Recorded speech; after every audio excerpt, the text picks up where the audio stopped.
the comparison is a little bit different from his reasoning, okay? Here's my reasoning. Many people who come to the US from Africa, okay, they didn't really come with much. They didn't have anything when they came.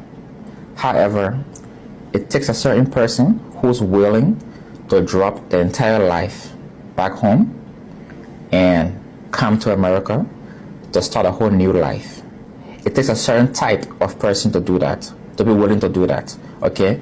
Just going through the process of coming to America from Africa is already tough on its own, right? We came on the diversity visa program. It took us 5 years of applying every year until we were finally successful. It already requires a certain mindset to be able to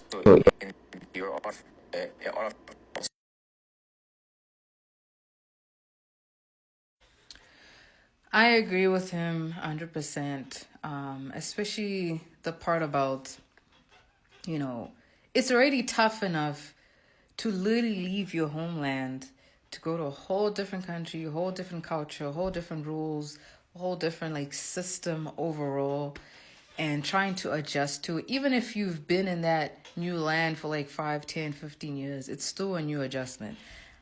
For me, I've been here in the United States for 10, this is going to be my 10th year of being here, and I'm still adjusting.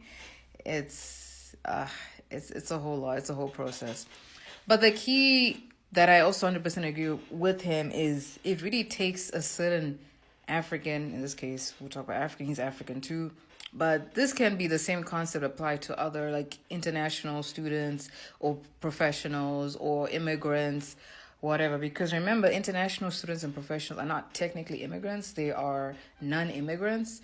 They are not it depends. I guess some of them plan to come to whichever country it is, UK, other parts of Europe, America, Canada, wherever, and they plan to live in that country, then yes, they will be considered immigrants. But there are other people who are just there just to get a further education or an additional experience in their resume and then return back to their homeland or where else they want to go, pretty much. But yeah, in conclusion, it really does require a certain mindset. So a lot of the people who literally migrate or leave their homeland, that's why they're succeeding in countries like in the US, Canada, UK, and other parts of these so-called first world countries. Yes, I claim them as so-called first world.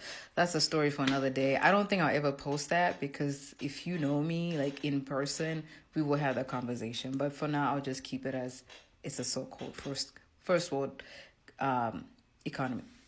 But anyway, so that's why they thrive in this environment, because they have such a really great mindset. It's very forward thinking. It's very resilient. Resilient is definitely the word to describe the kind of mindset you will see and observe and envision to a lot of us foreigners, immigrants, so forth. We all share the same mindset concept, which is resilience. No matter what, no matter the difficulty. Because think about it, we would have come from a place or environment where it was already tough and difficult. And what he was saying earlier, it's all about these people have really good mindset, but it's because they need an environment where it'll literally catapult and fester their intelligence and their potential success to become a reality.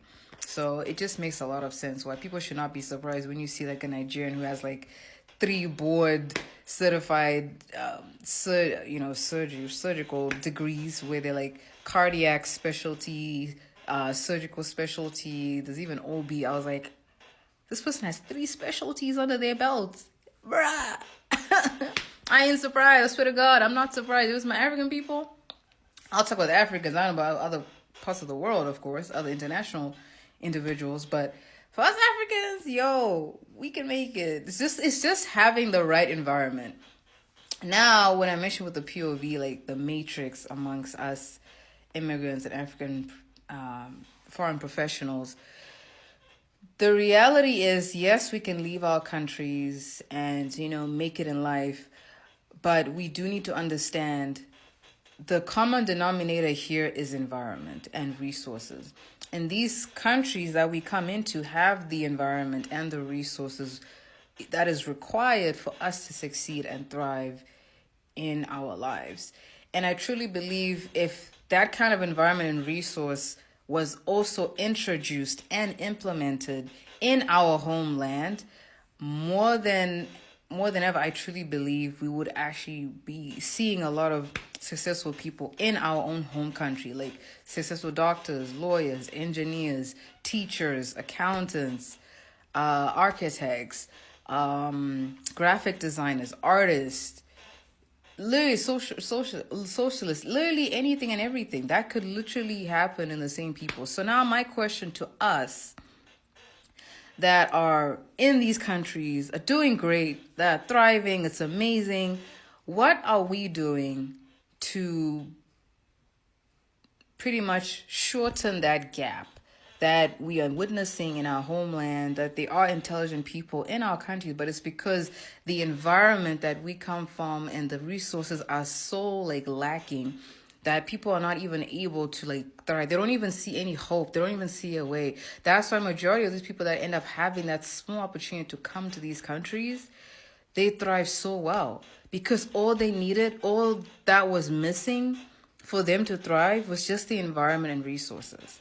But once that environment and resources is introduced, I swear to God, I truly believe like not many people are gonna be like leaving their countries in the way that people have been leaving for quite a number of years, unfortunately. I don't know. What do you guys think? Leave your comment, opinion, whatever in the comment. I don't know, but that's my 2 cents of the day. Just wanted to share that. I would like to read what you guys think.